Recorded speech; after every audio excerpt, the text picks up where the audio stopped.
Hello, everybody, and we are back for chapter 3 in the book No Such Thing as Ordinary by Rachel Baladucci. And so chapter 3, we are getting into gift. And it's a short chapter, it's a sweet chapter, it's an impactful chapter. So let's just go ahead and dive right in. In this chapter, leading off from thirst, Rachel is getting ready to express to us a pivotal point in her life where she has an interview set up with a former a childhood friend, somebody she grew up with who had joined the Brotherhood, the Franciscan friars. And in this interview, she is completely moved. And it's this point with the story of the woman at the well where we are starting to receive the gift of what Christ gives us. And when he gives us this eternal living water. And one of these beauties that we have in grace in the Catholic Church is the sacrament of confession, and how we can not erase but ask for forgiveness. And that's where in this interview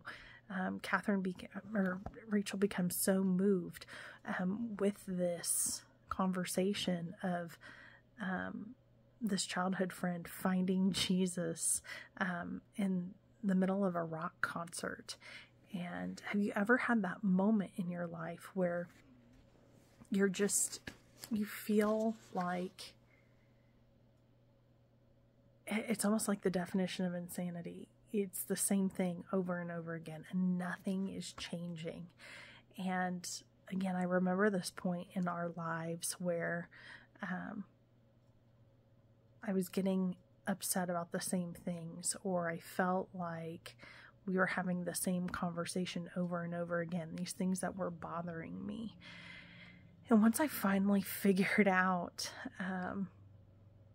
giving everything over to Jesus. I mean, I thought I had, but I think it was one of those lies that we tell ourselves that, I go to church every Sunday, I receive the Eucharist, I'm kind of on this Catholic schedule, and I'm not growing in it. I'm not finding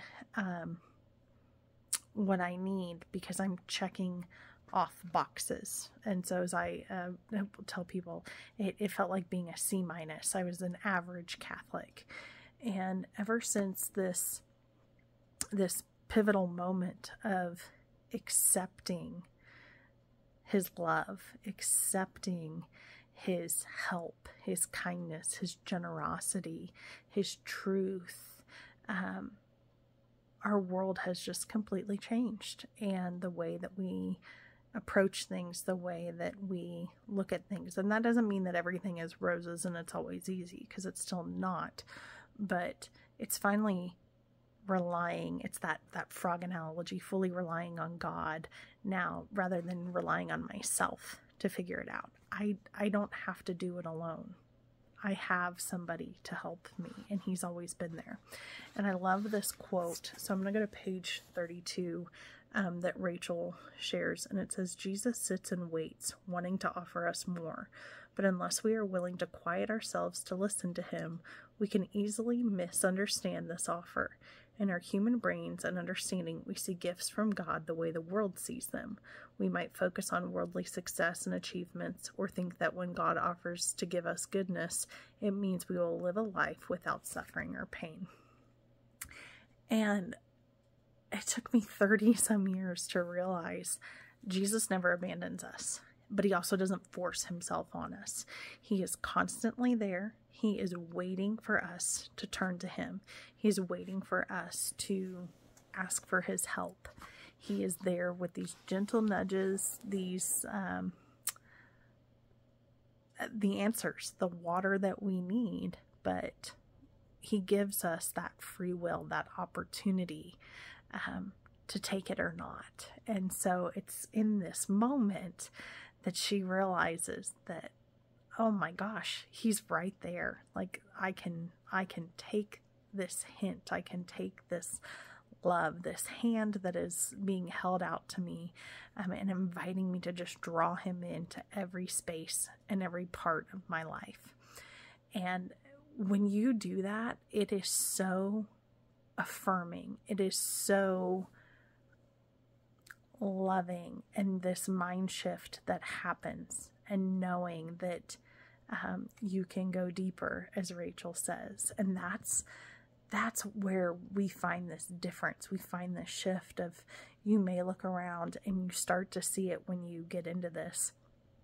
You've had this shift of mind, or this change of heart, this growth that has happened of Christ within you, and you want to share it with everybody else.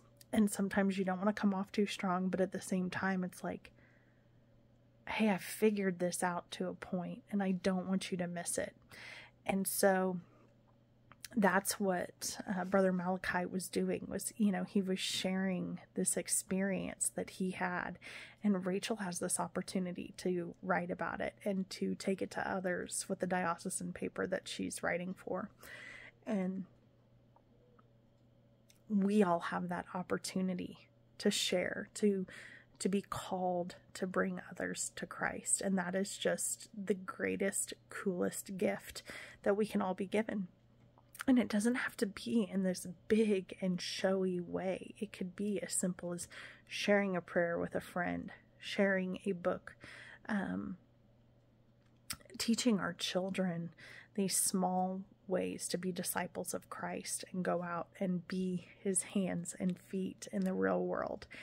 And this is where Rachel is starting to really touch on this shift and this change. And so this gift is so beautiful. And I hope that you all are starting to realize your gift and where God is calling you, even in the smallest little things, and how impactful that can truly be. And just let him guide you. Take his hand and let him guide you. So, again, I'm anxious for you guys to share any comments on how this chapter has impacted you, what's resonated with you. So feel free to put it in the comments. But thank you for joining us for chapter 3, and I'll be seeing you soon.